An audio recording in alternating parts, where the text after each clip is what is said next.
Cannes est un endroit où une fois par an, vous rechargez la batterie que chacun a dans nous, tous les artistes, mais aussi les journalistes, le public, où tout d'un coup, en voyant les plus beaux films du monde, on a envie soit de faire du cinéma, soit de faire des films, soit d'en voir, soit d'en parler. Tout se passe de manière assez fébrile, où on est pendant 12 jours dans une atmosphère de cinéma. D'ailleurs, on l'a bien vu en mai 68, la Terre était en train de s'arrêter, en tout cas la France, et ça continuait. Pas comme si de rien n'était, parce que je me rappelle, on avait acheté des petits transistors et on écoutait ce qui se passait à Paris, on entendait les détonations au quartier latin.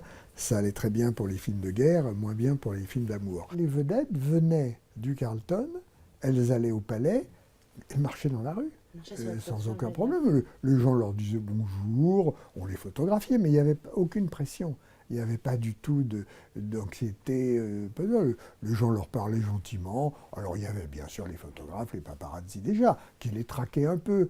Mais bon, il y a des photos de Sophia Loren en train de se sauver ou des choses comme ça. Les Français, c'est un de nos atouts, je pense, ont le chic pour recevoir tout au moins les artistes d'une manière particulière.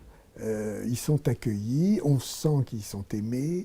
On leur passe leurs caprices, leurs émotions, parce que rien n'est plus beau que l'art quand il fonctionne. Nous faisons très attention d'avoir justement un environnement qui peut sembler people, qui peut sembler voilà, show-off, etc. Par exemple, les stars dont nous parlons.